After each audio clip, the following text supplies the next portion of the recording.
नमस्कार मित्रों, मैं दुर्गा प्रसाद मिश्र नलचंपू की इस कक्षा में आप लोगों का स्वागत करता हूं।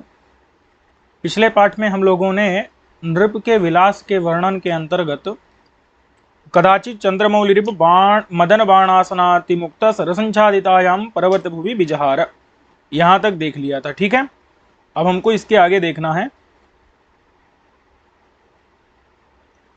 कदाचित अच्युत इव शिशिर कमलाकरावगाहनोत्पन्न पुलक कोरकित तनु अनंत भोग भाग सुखम अन्नतिष्ठत। तो देखो, कदाचित माने कभी, अच्युत अच्युत की तरह, तो अच्युत यानी भगवान विष्णु की तरह, अच्युत यानी भगवान विष्णु की तरह सुखम अन्नतिष्ठत माने सुख का अनुभव किया। अब इस चीज को बता रहे हैं कि पहले इसमें घटा लेते हैं, नल के पक्ष में एक बार घटा लेते हैं। कदाचित माने कभी, अच्युत माने विष्णु की तरह, कभी विष्णु की तरह। अब पहले विष्णु का वर्णन ना करके नल का देख लेते हैं कि शिशिर कमलाकर अवगाहनोत्पन्न पुलकित कोरकित तनु, पुलक कोरकित तनु। तो देखो, शिशिर मतलब होता है ठंडा। शिशिर माने क्या होता है? ठंडा। जो कमल, कमल का मतलब होता है, कमल मतलब तो पता ही है, तो कमल का आकर, आकर मतलब होता है स्थान। तो बताओ, ठंडा जो कमल का स्थान, तो बताओ कमल का स्थान क्या होगा? कमल का स्थान तो कोई तालाब होगा ना। कमल का स्थान क्या होगा? कोई सरोवर होगा। तो इसीलिए ठंडा जो कमल का आकर, आकर माने स्थान, तो कमल मतलब जहां पर स्थित रहते हैं, तो कमल का जो आकर है वो क्या होगा? कोई सरोवर होगा। तो सरोवर के क्या होगा? सरोवर में जल होगा, तो वो ठंडा जल होगा। तो इसलिए शिशिर माने ठंडा, जो कमल का आकर माने कमल का स्थान सरोवर। उस सरोवर में राजा ने क्या किया? सरोवर में अवगाहन किया। अवगाहन माने होता है स्नान किया।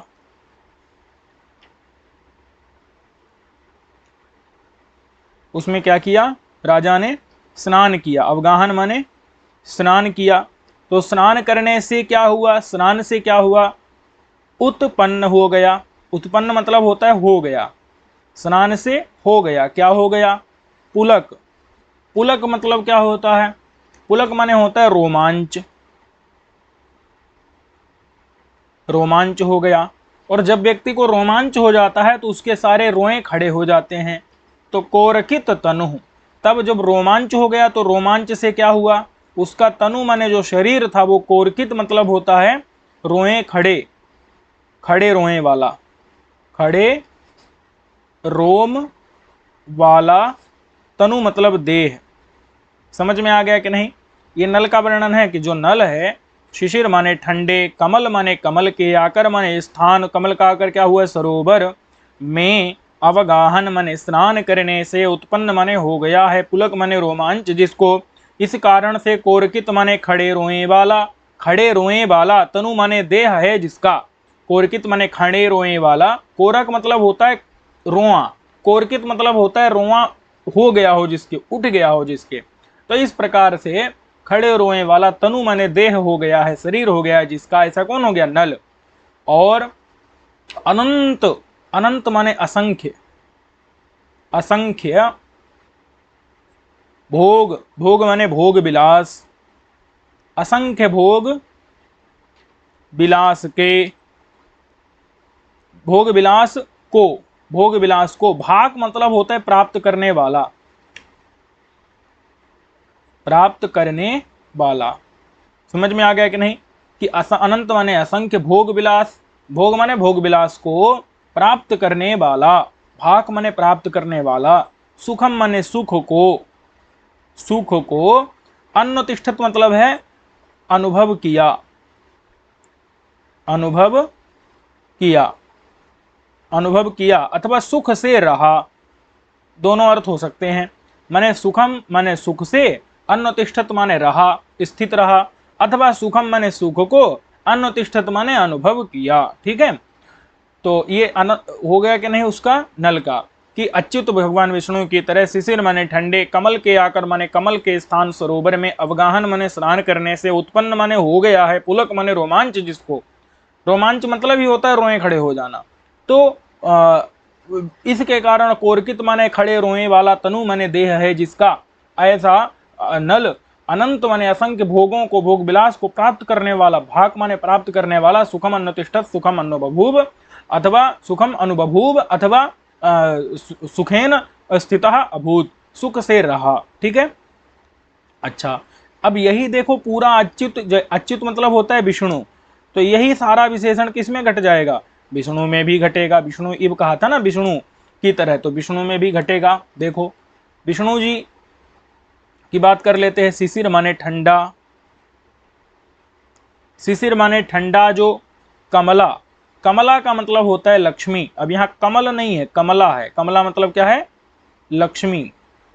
तो ठंडा जो लक्ष्मी का कर, कर माने होता है हाथ, इस बार आकर नहीं है, कमल नहीं है, अभी तो कमला का जो कर, कर माने हाथ, वो हाथ कैसा है, ठंडा है। और उस हाथ के अवगाहन, अवगाहन मतलब होता है स्पर्श से, उस हाथ के छूने से, छूने से। तो कोई जब ठंडा ठंडा हाथ लगा देता है तो क्या होता है, रोए खड़े हो जाते हैं। तो वही बता रहे हैं कि शिशिर माने ठंडा, जो कमला माने लक्ष्मी का हाथ, कर माने हाथ, उसके अवगाहन माने स्पर्श से, छूने से, उत्पन्न, उत्पन्न मतलब हो जाता है या हो गया, उत्पन्न माने हो गया, क्या हो गया, पुलक हो गया। पुलक माने वही रोमांच हो गया, रोमांच हो जाता है ना शरीर में, जब ठंडा ठंडा हाथ लगता है तो रोए खड़े हो जाते हैं, उसी को रोमांच भी कहते हैं। तो जब पुलक उत्पन्न हुआ तो पुलक होने से क्या हो गया कि कोरकित, कोरकित माने खड़े रोए वाला, कोरकित मतलब होता है खड़ा रोआ, खड़े रोम, रोम समझ में आ रहा है ना, रोए, रोए जो होते हैं, तो खड़े रोए वाला, रोम वाला, तनु, तनु मतलब है शरीर, देह, शरीर। तो ऐसे शरीर किसका है, भगवान, शरीर जिसका, ऐसे कौन हो गए, भगवान विष्णु। शरीर जिनका, ऐसे कौन हो गए, विष्णु जी हो गए। क्योंकि शिशिर माने ठंडा, जो कमला का, लक्ष्मी का कर माने हाथ, उसके अवगाहन माने स्पर्श, छूने से, उत्पन्न माने हो गया है, पुलक माने रोमांच, इस कारण से, कोरकित माने खड़े रोए वाला, तनु माने शरीर है जिनका, ऐसे कौन हो गए, भगवान विष्णु। अच्छा, अब भगवान विष्णु बताओ कहाँ रहते हैं, तो शेष की सैया पर रहते हैं। शेष माने शेष नाग, अनंत माने भी क्या होता है, शेष नाग, अनंत माने क्या होता है, शेष नाग, अनंत माने क्या होता है, शेष नाग। तो शेष नाग, और शेष नाग का जो भोग है, भोग माने शरीर होता है, शेष नाग के भोग माने शरीर को, और भाग माने प्राप्त किया है, पीछे जैसा है ना वही वही है, भाग माने तो प्राप्त किया, प्राप्त किया। अच्छा, शेषनाग के शरीर को प्राप्त किया, बोले किस रूप में प्राप्त किया, तो कहा सैया के रूप में। किस रूप में, सैया के रूप में शेषनाग के शरीर को जिन्होंने प्राप्त किया है। अनंत यानी शेषनाग के, भोग माने शरीर को। ठीक है, सांप के शरीर को भोग कहा जाता है, और इसीलिए सांप को क्या कहा जाता है, भोगी कहा जाता है। भोगी मतलब होता है सांप, बात समझ में है कि नहीं। तो अनंत माने शेषनाग के, भोग माने शरीर को, माने शरीर को, भाग माने प्राप्त किया है, किस रूप में, सैया के रूप में प्राप्त किया है जिन्होंने। ऐसे कौन हो गए, भगवान विष्णु। अनंतस्य शेषनागस्य शरीरम सैया रूपेण विष्णु प्राप्तवान, समझ में आ गया कि नहीं। तो वो विष्णु सुखम माने सुख से, अन्नतिष्ठत माने स्थित रहते हैं, भाई शेष की सैया पर सुख से रहते हैं ना, स्थित रहते हैं, अथवा सुख का, सुखम अन्नतिष्ठत माने सुख का अनुभव करते हैं। उसी प्रकार से नल ने भी सुख का अनुभव किया। इतना समझ में आ गया कि नहीं। ठीक है, अब देखो अगला विशेषण देख लेते हैं। अगला जो है विलास देख लेते हैं। कदाचित माने कभी, नलिन, नलिन कहते हैं कमल को, और योनि कहते हैं उत्पत्ति स्थान को, उत्पत्ति स्थान। अब बताओ, तो कमल है, योनि माने उत्पत्ति स्थान जिनका, वो कमल योनि कौन हुए, नलिन योनि कौन हुए, ब्रह्मा। नलिन योनि कौन हो गए, ब्रह्मा। इव माने होता है की तरह, ब्रह्मा की तरह। ब्रह्मा की तरह कौन है, नल है। अच्छा, तो भाई पहले हम नल को ही देख लेते हैं कि राजसभा अवस्थितः, राजसभा तो पता है ना, राजा की जो सभा होती है उसमें अवस्थित माने स्थित होकर के, राजसभा में स्थित होकर के। प्रजा मतलब होता है जो जो भी राजा की जो प्रजा रहती है, माने उसकी प्रकृति प्रजा, तो उस प्रजा के व्यापार, व्यापार मतलब होता है किस प्रकार से प्रजा का पालन करना है, पोषण करना है, संरक्षण करना है, उसको अचिंत्यत माने चिंतन करता था। प्रजा के व्यापार को, उसकी प्रकृति के व्यापार को, ठीक है। व्यापार मतलब होता है पालन पोषण संरक्षण इत्यादि का। समझ में आ गया नहीं? प्रजा का जो व्यापार क्या है, राजा क्या करता है, प्रजा का पालन पोषण संरक्षण इत्यादि, ये जो प्रजा का व्यापार है, ताकि कहीं कोई प्रजा में अपराध इत्यादि ना हो और सभी लोग सुख से रहें। तो इस प्रकार से प्रजा के व्यापार को अचिंत्यत मतलब चिंतन करता था, चिंतन करता था। अच्छा, और कदाचित, अब देखो यहां दूसरा घटेगा किसमें, नल, ये तो हो गया नल में, नल के पक्ष में यहां से यहां तक घटा लिया, ठीक है। कभी कभी ये सारे नल ही काम कर रहा है, उनका तुलना दिया जा रहा है, तो कभी ब्रह्मा से। अब देखो ब्रह्मा कैसे हैं, तो कदाचित माने कभी, नलिन योनि माने ब्रह्मा। अब यहां देखो ब्रह्मा का वर्णन करेंगे। ब्रह्मा राजस भाव स्थितः, राजस मतलब होता है रजोगुण का जो होता है उसे कहते हैं राजस। राजस मतलब होता है रजोगुण संबंधी।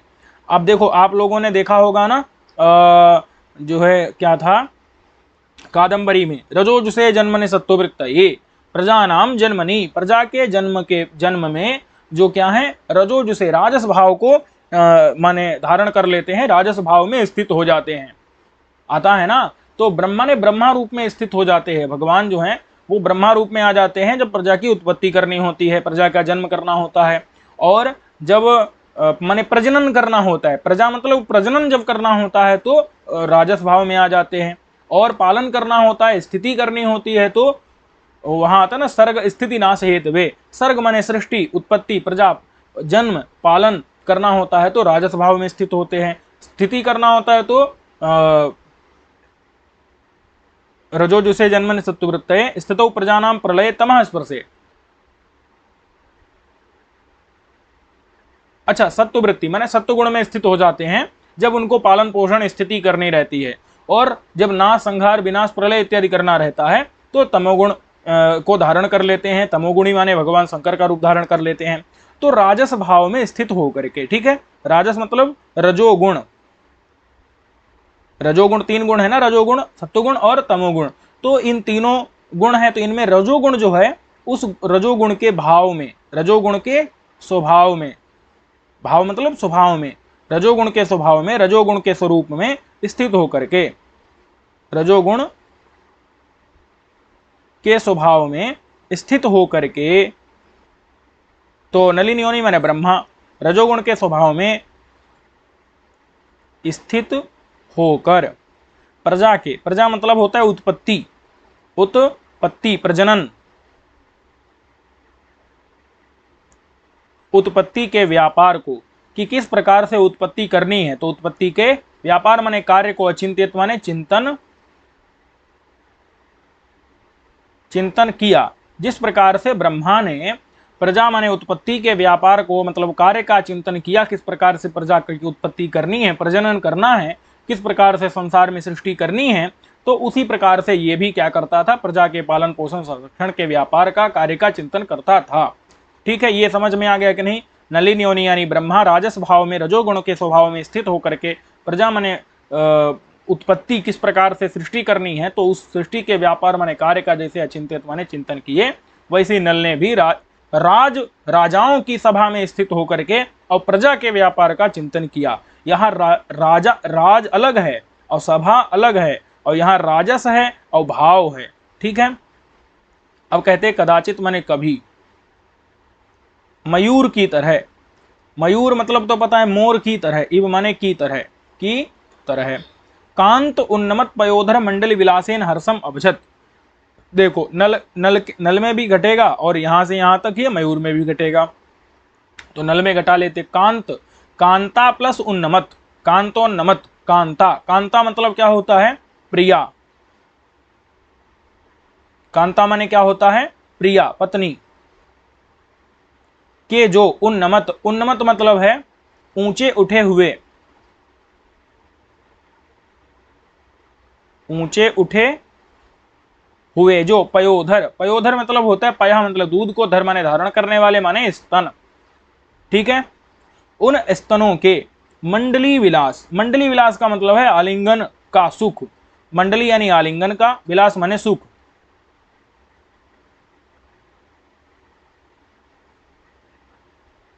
इतना समझ में आ गया कि नहीं। कांता मतलब है प्रिया पत्नी के, उन्नमत माने जो ऊंचे उठे हुए, जो पयोधर माने स्तन, तो उनके उन स्तनों के, मंडली विलास का मतलब होता है, मंडली यानी आलिंगन, अथवा क्या लिख दे रहा हूं भाई, आलिंगन लिखना है,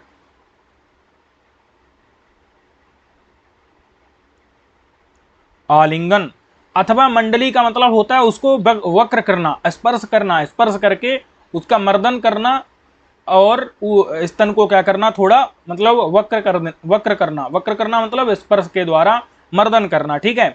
तो ये भी मंडली का अर्थ है, मंडलाकार कर देना। तो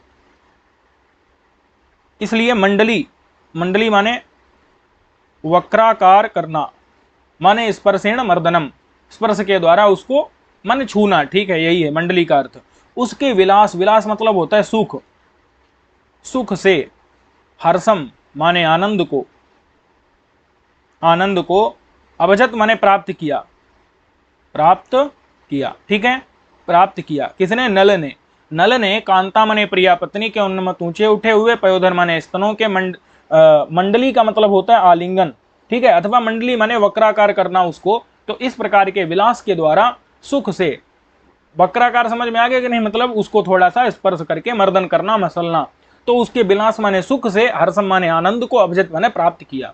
इतना हो गया। अब कहते हैं मयूर की तरह, भाई मयूर में भी यही विशेषण घटेंगे कि नहीं घटेंगे, घटेंगे। मयूर क्या करता है, कांत, कांत का मतलब होता है सुंदर, कांत माने क्या होता है, रमणीय, सुंदर। कौन भाई रमणीय, कौन सुंदर, तो उन्नमत माने ऊंचे उठे, पयोधर का मतलब यहाँ पया माने जल को, धर माने धारण करने वाले, कौन, बादल, पयोधर माने बादल, मेघ, कैसे मेघ, कांत माने बड़े सुंदर, सुंदर, रमणीय, उन्नमत माने बहुत ऊंचे उठे हुए, ठीक है, कांत मतलब रम्य, रम्य, रमणीय, सुंदर, उन्नमत मतलब होता है वही ऊपर की तरह ऊंचे उठे हुए, जो वयोधर माने बादल। अब उन जब वो बादलों को देखते हैं ना, तो जो मयूर होते हैं वो नाचने लगते हैं, मयूर अपने पंखों को उठा करके क्या करते हैं, गोल गोल नाचने लगते हैं। समझ में आ गया कि नहीं। तो कांत माने रम्य रमणीय, सुंदर, मनोहर, उन्नमत माने ऊंचे उठे हुए, पयोधर माने बादलों के कारण, उन बादलों के कारण, मंडली का मतलब होता है गोल, गोल, गोलाकार, गोलाकार समझ में आता है ना, गोलाकार मतलब गोल गोल, क्या करने लगते हैं, मयूर नाचने लगते हैं। तो मंडली मतलब होता है गोलाकार में, विलास, विलास का मतलब होता है नाचना। देखो विलास का मतलब तो वैसे क्रिया है, भ्रमण करना, नाचना, लेकिन अब मयूर भ्रमण क्या करेगा, वो तो नाचने लगेगा, उसकी क्रिया क्या है, नाचना। मंडली मतलब होता है मंडल के आकार में, मंडल मतलब होता है गोला, और मंडली माने मंडल के आकार में, विलास करना माने नाचना। तो उस नाचने से जो मयूर होते हैं वो हर्ष को, हर्ष माने आनंद को, अभजत मतलब होता है प्राप्त करते हैं, प्राप्त करते हैं, कौन, मयूर। जैसे मयूर क्या होते हैं, कांत माने रम्य रमणीय, उन्नमत ऊंचे उठे हुए, पयोधर माने बादलों को देख करके, मंडली यानी गोलाकार में, विलास माने नाचने से, विलास माने नाचने से हर्ष को, आनंद को जैसे अभजत माने प्राप्त करते हैं, उसी प्रकार से नल ने भी कांतो, कांता के उन्नमत माने ऊंचे उठे हुए, पयोधर स्तनों के, मंडली विलास आलिंगन के सुख से, विलास माने सुख, मंडली आलिंगन के सुख से हर्ष को, आनंद को प्राप्त किया। इतना स्पष्ट हो गया। अब देखते हैं कदाचित नक्षत्र राशिरिव अश्विन्या सेनया समन्वितो मृगानुसारी बहुसस्व वन मार्गम बभ्राम। देखो भाई, कभी जो है कदाचित माने कभी, कभी नल, राजा नल किसकी तरह, नक्षत्र राशि की तरह। नक्षत्र होते हैं ना तारा, नक्षत्र माने क्या होते हैं, तारा, तारा की राशि मतलब होता है समूह, झुंड, ढेर। तो ताराओं का जो ढेर है, ताराओं की जो राशि है, समूह है, उस समूह, इव मतलब होता है की तरह, की तरह। नल ने भी, नल ने, नल ने भी क्या किया, बभ्राम, बभ्राम मतलब होता है भ्रमण किया, भ्रमण किया, बभ्राम मतलब क्या है, भ्रमण किया। बभ्राम माने क्या है, भ्रमण किया। इतना समझ में आ गया कि नहीं? चलो अब देखते हैं एक बार इसको। तो भ्रमण किया, नल ने भी भ्रमण किया और नक्षत्र राशियां क्या करती हैं? भ्रमण करती हैं। तो नक्षत्र राशि कहाँ से शुरू होती है? अच्छा चलो पहले नल का देख लेते हैं। अश्विन्या सेनया। अश्विनी, अश्विनी मतलब होता है अश्व वाली। देखो अश्व मतलब ये तो हो गया अश्व, अश्व माने होता है घोड़ा, और अश्विनी मतलब होता है घोड़े वाली। समझ में आया कि नहीं? देखो जैसे धन मतलब हो गया धन, धनी धन वाला, और धनिनी धन वाली। ठीक है, ऐसे अश्व, अश्वी, अश्विनी मतलब कि अश्व वाली। तो अश्विनी का मतलब होगा अश्व वाली। अश्व वाली माने घोड़े वाली, घोड़े वाली। सेनया, सेना से। राजा के पास सेना होती है कि नहीं होती? होती है। नल के पास क्या है? सेनया माने सेना है। कैसी सेना है? अश्विन्या माने घोड़े वाली है, अश्व वाली सेना है। अब उस सेना से समन्वित माने युक्त होकर के, अरे राजा नल जो है घोड़े वाली सेना से क्या है? समन्वित है, युक्त है। और राजा नल कैसा है? तो मृगानुसारी, मृग का अनुसरण करने वाला। देखो मृग मतलब होता है जानवर, पशु। यहाँ मृग माने केवल हिरण नहीं लेना है, क्या लेना है? पशु लेना है। मृग मतलब पशु का भी वाचक है ना, पहले पशु का वाचक होता था, आजकल मृग हिरण का वाचक हो गया है। तो मृग का, मृगानुसारी मतलब पशु का अनुसरण करते हुए।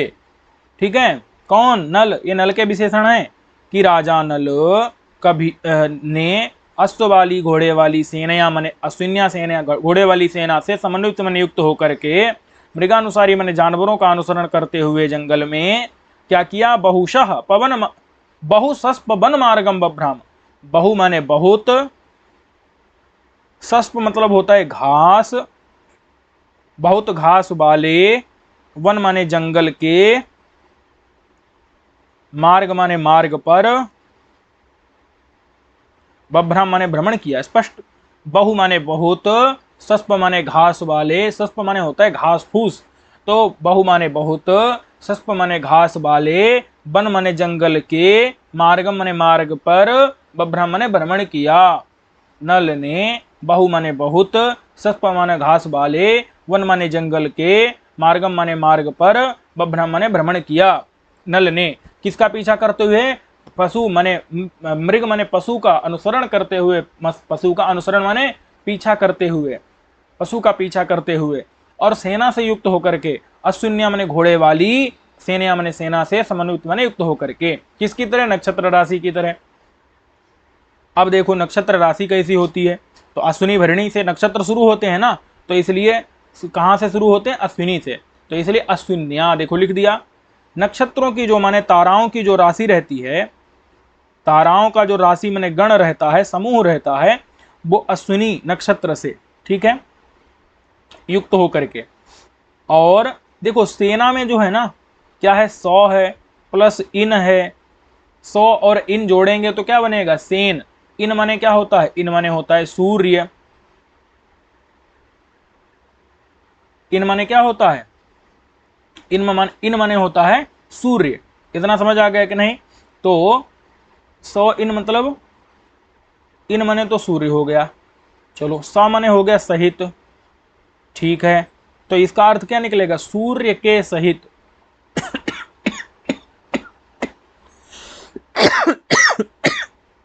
सूर्य के सहित उसको क्या कहेंगे? जो अश्विनी नक्षत्र है, क्या है?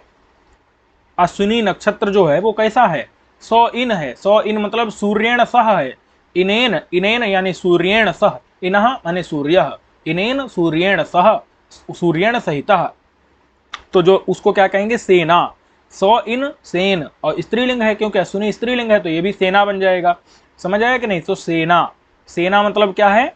100 इना, 100 इन। ठीक है, माने कि सूर्य के सहित जो अश्विनी नक्षत्र। क्या अर्थ निकलेगा? 100 माने सहित, इन माने सूर्य। तो सूर्य के सहित जो अश्विनी नक्षत्र, उससे समन्वित माने युक्त हो करके। तो भैया जो नक्षत्रों की राशि तारागण है वो अश्विनी नक्षत्र से क्या होता है? युक्त होता है। लेकिन सूर्य के साथ में, सूर्य से रहित होकर के नहीं, स इन माने सूर्य सहित होकर के, अश्विनी नक्षत्र से समन्वित माने युक्त होकर के। अब मृगानुसारी, मृग मतलब होता है मृगशिरा, मृगशिरा भी क्या है, एक नक्षत्र है, उसका अनुसरण करने वाला होता है। जो तारागण रहते हैं, तारा नक्षत्रों की राशि, वो क्या करते हैं, अश्विनी नामक नक्षत्र से युक्त होते हैं, 100 इन यानी सूर्य के सहित होते हैं। ऐसी अश्विनी नक्षत्र से समन्वित, तो मृगानुसारी मतलब होते हैं मृगशिरा का अनुसरण करने वाले।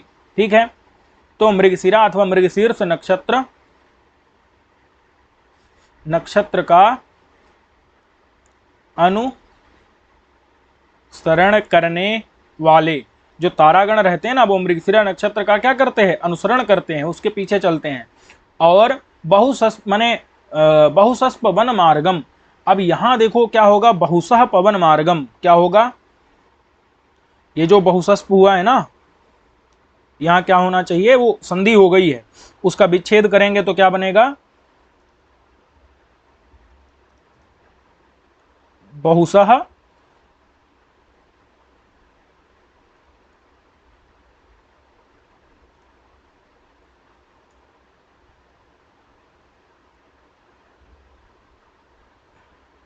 हाँ, बहुसह पवन मार्गम, समझ आ गया कि नहीं। बहुसह, बहुसह मतलब होता है बहुत बार, बहुसह माने क्या होता है, बहुत बार। पवन मतलब होता है वायु के। अब देखो ये जो नक्षत्र राशि है वो कहाँ चलेगी, वो तो अंतरिक्ष में चलेगी। अंतरिक्ष में जो है वायु के बहने के स्थान होते हैं, मार्ग होते हैं, तो इसीलिए पवन मार्ग मतलब वायु के मार्ग में, वायु के मार्ग में। बहुसा मतलब बहुत बार, बहुसा मतलब क्या है, प्रायः, बहुत बार, अधिकता से, अधिकतर। पवन मार्ग में माने वायु के मार्ग में, बभ्राम मतलब भ्रमण। अब यहां ना किया नहीं आएगा, करते हैं आएगा, क्यों, क्योंकि नक्षत्र की राशि जो तारागण है वो तो हमेशा क्या करते हैं, बभ्राम माने भ्रमण करते रहते हैं। बहुसा माने अधिकतर, पवन मार्ग में, वायु के मार्ग में। अश्विन्या माने अश्विनी नक्षत्र से युक्त होकर के, अश्विनी नक्षत्र कैसा, सेनया माने सूर्य से युक्त जो अश्विनी नक्षत्र, उस अश्विनी नक्षत्र से समन्वित माने युक्त होकर के, और मृगानुसारी मृगशिरा नक्षत्र का अनुसरण करते हुए, उसके पीछे चलते हुए जो तारागण है, नक्षत्र राशि है, वो बहुसा माने अधिकतर, पवन मार्ग में, वायु के मार्ग में, बभ्राम माने भ्रमण करते रहते हैं। उसी प्रकार से नल ने भी अश्विन्या माने घोड़ों वाली सेना से युक्त होकर के मृगानुसारी जानवरों का पीछा करते हुए, और बहुसा, बहु माने बहुत, सस्प माने घास के, वन माने जंगल के मार्ग में भ्रमण किया। ठीक है, कदाचित आंजनेय अक्ष विनोदम अन्योतिष्ठत। अब देखो आंजनेय कौन थे, अंजनी के पुत्र, अंजनी के पुत्र थे भगवान हनुमान। ठीक है, आंजनेय, कदाचित माने कभी, आंजनेय, आंजनेय मतलब अंजनी के लाल माने पुत्र, कौन थे, हनुमान जी। अब हनुमान जी ने क्या किया था, अक्ष था ना, अक्षय कुमार था, उसको क्या कर दिया था, मार दिया था। रावण का लड़का था अक्ष, उसको क्या कर दिया था, विनोद, विनोद मतलब होता है वध,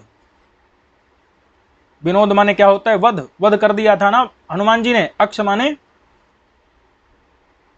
रावण के पुत्र का, रावण के पुत्र का विनोद, विनोद माने वध। अन्योतिष्ठत मतलब होता है अनुष्ठान करना, माने कर दिया, कर दिया था, किसने, आंजनेय मतलब हनुमान ने, हनुमान ने। इव, इव माने की तरह, की तरह। तो ऐसे ही हनुमान जी ने जिस प्रकार से कदाचित माने कभी क्या किया था, अक्ष विनोद माने रावण के पुत्र का, विनोद माने वध। अक्ष, अक्ष नाम का क्या था, रावण का पुत्र था, उसका विनोद माने वध कर दिया था। माने जब पहली बार हनुमान गए थे ना, सीता जी के पास पहुंचे थे और भगवान की सूचना वहां तक पहुंचाई थी, तो उसी समय पर उन्होंने माने उस अशोक वाटिका की रक्षा करने के लिए, वहां पर जब उत्पात मचा रहे थे, रक्षा करने के लिए रावण का पुत्र ये अक्षय कुमार आया था, तो उसको उन्होंने मार दिया था। तो अक्ष माने रावण के पुत्र का, विनोद माने वध, अन्योतिष्ठत माने जिस प्रकार से कर दिया हनुमान जी ने, उसी प्रकार से आंजनेय इव, हनुमान जी की तरह। अक्ष, अक्ष का मतलब यहाँ पाशे हैं, जो जुआ खेलते हैं जिनसे, वो पासों से विनोद, विनोद यानी आनंद को, आनंद अथवा क्रीड़ा, क्रीड़ा, अरे भाई क्रीड़ा, अन्योतिष्ठत माने किया, समझ में आ गया कि नहीं। कदाचित माने कभी, आंजनेय माने हनुमान जी के, इव माने तरह, अक्ष माने पासों से, विनोद माने आनंद को, क्रीड़ा को, अनुतिष्ठत माने किया। किसने? नल ने। समझ में आ गया कि नहीं? जैसे अक्ष माने रावण के पुत्र का, विनोद माने वध कर दिया था हनुमान जी ने। ये क्या करता था? अक्ष। यहाँ अक्ष माने क्या लेना है? रावण का पुत्र नहीं, पाशा। तो पासों से विनोद, विनोद माने आनंद, आनंद को, क्रीड़ा को, अनुतिष्ठत माने नल ने किया। ठीक है, अक्ष माने पासों से, विनोद माने आनंद, क्रीड़ा कौन सी क्रीड़ा? तो द्यूत क्रीड़ा। द्यूत क्रीड़ा, पासों से क्या क्या किया जाएगा? द्यूत क्रीड़ा। तो विनोद माने द्यूत क्रीड़ा को किया, विनोद माने आनंद को, अनुतिष्ठत माने किया, आनंद किया, अक्ष माने पासों से। इतना समझ में आ गया कि नहीं?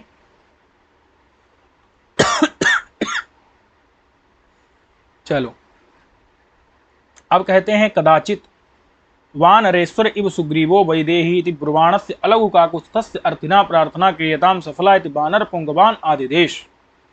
अब यहां पर राम से तुलना कर रहे हैं। अच्छा, सुग्रीव से देखो, सुग्रीव से तुलना कर रहे हैं कि सुग्रीव इव, जो बानरों का, कदाचित माने कभी, वानर होते हैं ना, बानर मतलब बंदर, बंदर का ईश्वर माने स्वामी, तो बंदरों का स्वामी कौन था? सुग्रीव था। इव माने की तरह, की तरह, किसकी तरह? सुग्रीव की तरह, सुग्रीव की तरह, बंदर का स्वामी जो बानरेश्वर मतलब बंदरों का स्वामी, इव माने की तरह, कौन बंदरों का स्वामी? सुग्रीव, सुग्रीव की तरह। नल ने भी, नल ने भी क्या किया? आदिदेश, आदिदेश मतलब है आदेश दिया। नल ने भी आदेश दिया। जैसे सुग्रीव बंदरों के, बानर माने बंदरों के ईश्वर माने स्वामी, सुग्रीव माने सुग्रीव ने, इव माने यथा आदेश दिया था, आदिदेश माने आदेश दिया था, उसी प्रकार से नल ने भी क्या किया? आदेश दिया। ठीक है, अब कैसे घटेगा ये देख लेते हैं। तो पहले किसको घटा लें? पहले नल को घटा लेते हैं। चलो भाई, नल को घटा लेते हैं, लेकिन नल के पक्ष में एक चीज है, क्या? कि नल जो है ना, वो फिर बानरेश्वर नहीं है, वा जो है ना, वा का अर्थ अथवा हो जाएगा। नल के पक्ष में वा का अर्थ क्या हो जाएगा? यहां पर वा माने अथवा, ऐसा निकलेगा, अथवा वा निरर्थक हो जाएगा। दो विकल्प हैं, अथवा वा क्या हो जाएगा? निरर्थक। और यहां भी वा क्या हो जाएगा? निरर्थक। अथवा वा मतलब निकलेगा अथवा, अथवा वा मतलब निकलेगा ही, ये भी निकल सकता है। वा माने क्या हो जाएगा? ही, एव, एव ऐसा अर्थ निकलेगा। मतलब ऐसा निश्चित रूप से किया, निश्चित अर्थ ये भी निकल करके आ जाएगा। ठीक है, अब चलो, अब नल के पक्ष में देखते, तो नल जो है ना, नरेश्वर है। नर मतलब होता है मनुष्यों का, ईश्वर माने स्वामी है। अरे नरेश्वर मतलब क्या है? नृ, नृपति है। समझ आया कि नहीं? नर, नराणाम ईश्वरा, नरों का, मनुष्यों का ईश्वर माने स्वामी है कौन? नल। और नल कैसा है? सुग्रीव है। सु मतलब होता है सुंदर, और ग्रीव मतलब होता है गर्दन, ग्रीवा, सुंदर गर्दन वाला कौन है? नल। सुंदर गर्दन वाला कौन है? नल है। समझ में आ गया कि नहीं? नृपति, नरेश्वर माने नरों का, मनुष्यों का ईश्वर माने स्वामी है, और सुग्रीव मतलब सुंदर गर्दन वाला है कौन? नल है। इतना तो दोनों में घट गया। और वहां सुग्रीव नाम है, और वो बानरेश्वर माने बंदरों का स्वामी है। अच्छा, नल के पक्ष में ये वाह उड़ा देना पड़ेगा, यहां से वाह उड़ा दो, वाह का मतलब ही कर दो, अथवा कर दो, अथवा हटा ही दो। अब देखो जरा, आगे घटाते हैं। तो चलो पहले पहले घटा लेते हैं, नल का घटा लेते हैं। ठीक है, तो नल का जो है नीचे वाली लाइन में नल के लिए घटा लेते हैं। तो नल के पास याचक पहुंचते थे और कहते थे वही देही, क्या कहते थे? वही देही, ऐसा कहते थे। सुंदर गर्दन वाले नल के पास पहुंचते थे और क्या कहते थे? वही देही। वही मतलब है निश्चित रूप से, वही माने क्या होता है?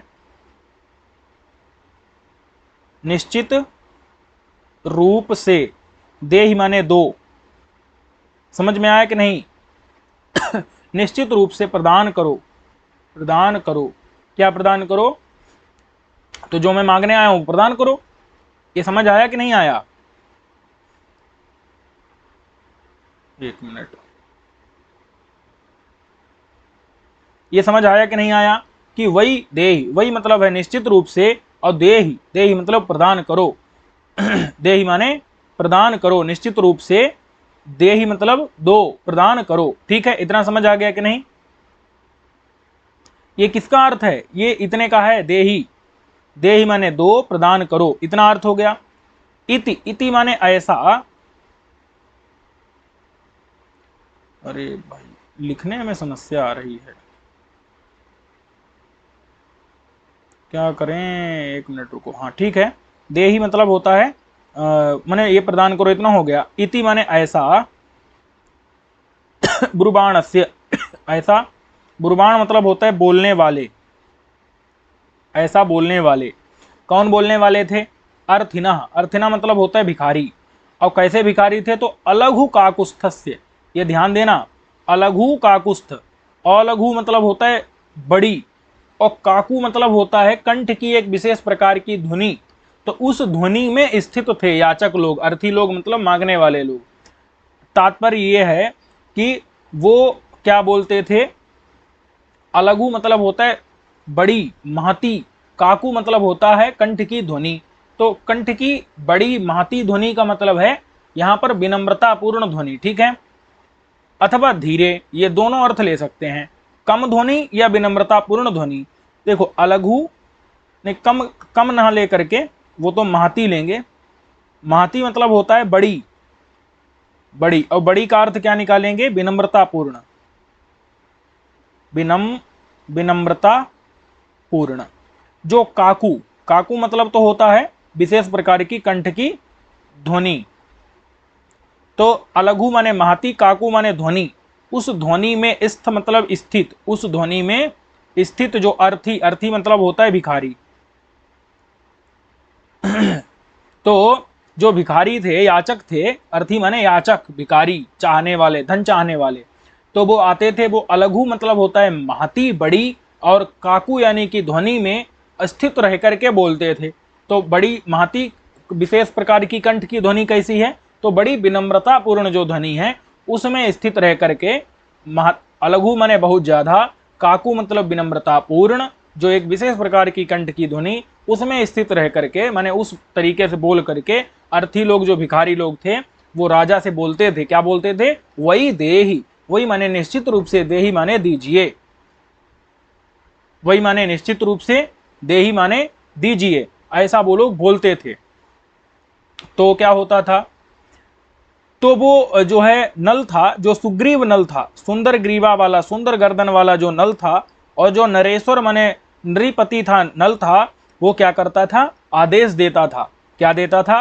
प्रार्थना क्रियताम सफला, ऐसे अर्थिना माने भिखारियों की जो याचना है, ऐसे, या अर्थिना माने भिखारियों की प्रार्थना माने जो याचना है, वो सफला क्रियताम, उसको सफल कर दिया जाए, याचना को सफल किया जाए। सफल किया जाए मतलब उनको धन आदि प्रदान करके संतुष्ट कर दिया जाए, किया जाए, सफल किया जाए। इति, अब वाह, अब यहां पर वाह मतलब है निश्चित रूप से, इति वाह, वाह मतलब निश्चित रूप से या तो ले सकते हैं, अथवा वाह का मतलब अथवा ले सकते हैं, अथवा वाह माने कुछ नहीं, यहाँ का जो है वाह हटा दो। तो इति नर पुंगवान, इस प्रकार से नर, नर माने मनुष्य, पुंगव माने श्रेष्ठ, इस प्रकार से जो उसके पास श्रेष्ठ मनुष्य होते थे उनको आदिदेश मतलब आदेश दिया, आदेश दिया। किसने? नल ने। किसको आदेश दिया? मनुष्य श्रेष्ठों को, नर पुंगवान, यानी कि पुंगम माने श्रेष्ठ, नर माने मनुष्य, तो श्रेष्ठ मनुष्यों को आदिदेश मतलब आदेश दिया। किसने? नल ने। इतना समझ आया कि नहीं? कि नल ने नर पुंगवान, श्रेष्ठ, नर माने मनुष्य, पुंगम माने श्रेष्ठ मनुष्यों को आदेश दिया कि ये जितने भी भिखारी आए हैं, जो कि बड़ी अलघु माने बड़ी, काकू माने ध्वनि में स्थित रह करके बोल रहे हैं, मतलब कि बड़ी विनम्रतापूर्ण ध्वनि से बात कर रहे हैं, इस प्रकार के अर्थी माने भिखारियों की प्रार्थना को सफल कर दिया जाए। इस प्रकार से नर पुंगवों को, मनुष्य श्रेष्ठों को आदेश मतलब आदेश दिया। किसने? नल ने। नल कैसा था? सुग्रीव था, सुंदर ग्रीवा वाला था, और नरेश्वर था, नराणाम ईश्वर पति था। और वो किसकी सफल प्रार्थना सफल की जाए? तो वही देहि इति ब्रुवाणस्य, वही माने निश्चित रूप से, देहि मतलब प्रदान कीजिए, हे राजा साहब निश्चित रूप से मुझे आप प्रदान कीजिए, ऐसा बोलने वाले याचकों की प्रार्थना को सफल कर दिया जाए। ऐसा नर पुंगवों को, श्रेष्ठ मनुष्यों को आदेश मतलब आदेश दिया नल ने। अब यही घटेगा सुग्रीव में। अब देखो, सुग्रीव मतलब सुग्रीव नाम का जो बंदरों का स्वामी था, वानरों का बाली का जो छोटा भाई था, जिसको पहले क्या कर दिया था, उसने भगा दिया था, ठीक है, और बाद में वो मैंने अपनी स्थान से भगा दिया था। तो ऋषिमुख पर्वत पर स्थान जिसने ग्रहण किया था और भगवान राम की जिसने सहायता की थी, हनुमान जी ने जिसकी मित्रता करवाई थी, तो वो सुग्रीव उसने क्या किया, उसने राम के लिए जो है क्या, राम की प्रार्थना को सफल किया जाए। क्यों? क्योंकि भगवान राम ने क्या किया था, मैंने सुग्रीव से मित्रता की और सुग्रीव से अनुरोध किया कि मतलब आप क्या करिए, सीता जी की सहायता, सीता जी को खोजने में हमारी सहायता करिए। तो उसने श्रेष्ठ बानरों को आदेश दिया कि राम जी की इस प्रार्थना को, याचना को, अनुरोध को स्वीकार किया जाए, सफल किया जाए और सीता जी को खोजा जाए। ठीक है, तो राम क्या बोल रहे थे हर जगह, वैदेही वैदेही वैदेही, और वैदेही नाम है सीता का। क्यों? विदेहराज जनक की पुत्री होने के कारण। समझ आ गया कि नहीं? विदेह नाम किसका है? जनक का। तो जनक की पुत्री होने के कारण उनको विदेह से क्या कहते हैं, वैदेही, वैदेही, अथवा क्या कहते हैं, जनक की पुत्री होने के कारण जानकी। तो जानकी कौन है, वैदेही कौन है, सीता जी, जो विदेह और जनक इनके इनकी पुत्री हैं। तो वैदेही यानी सीता जी, तो वैदेही माने सीता जी। राम क्या लगातार बोले जा रहे थे, वैदेही वैदेही वैदेही वैदेही, यानी कि सीता जी सीता जी ऐसा पुकार रहे थे। तो सीता इति, इति माने ऐसा, हे सीते, इस प्रकार से लगातार पुकार रहे थे ना। तो ऐसा ब्रुवाण से माने बोलने वाले, ऐसा बोलने वाले कौन? राम। कैसे राम थे? अलघु, अलघु माने बड़ा।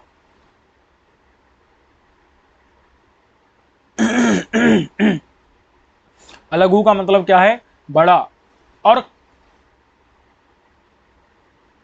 अच्छा, अब देखो, जो माने इनके, जो भगवान राम के पास जो धनुष था ना, जो भगवान राम के पास जो धनुष था,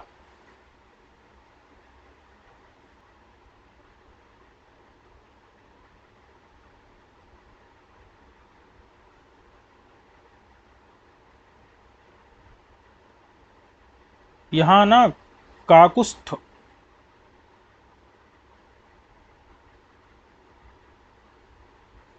काकुस्थ से जो राम का धनुष, उससे संबंध इसका नहीं है, अपितु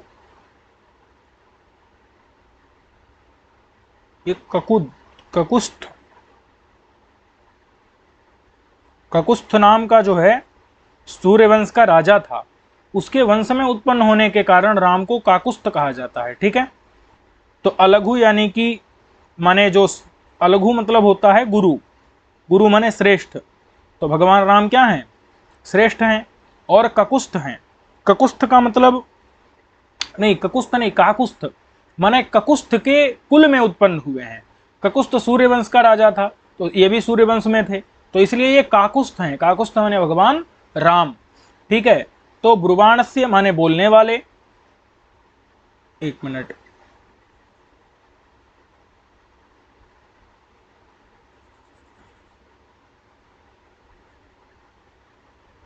यहां पर देखना है।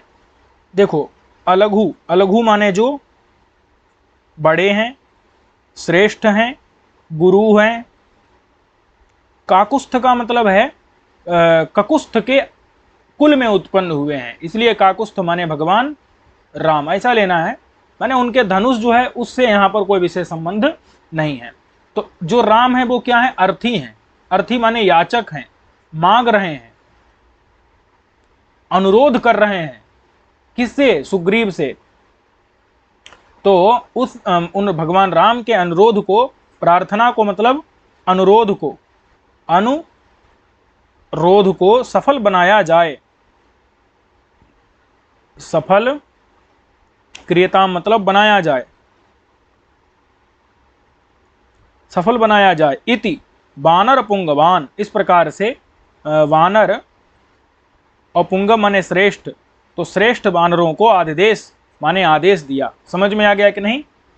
तो इस प्रकार से सुग्रीव ने क्या किया? श्रेष्ठ वानरों को आदेश दिया कि भगवान राम की जो अलघु माने श्रेष्ठ हैं, गुरु हैं, जो सबकी अपेक्षा श्रेष्ठ हैं। ऐसे काकुस्थ माने ककुस्थ के कुल में उत्पन्न होने के कारण काकुस्थ जो भगवान राम, जो कि आज अर्थी बने हुए हैं यानी याचक बने हुए हैं, तो उनकी प्रार्थना माने अनुरोध को सफला क्रियताम, सफल बनाया जाए, इस प्रकार से श्रेष्ठ वानरों को आदेश दिया।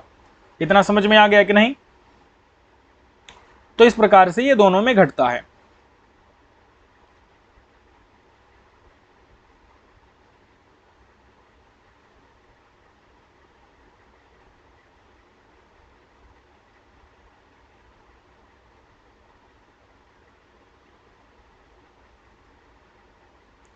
तो इस पाठ को यहीं तक रहने देते हैं।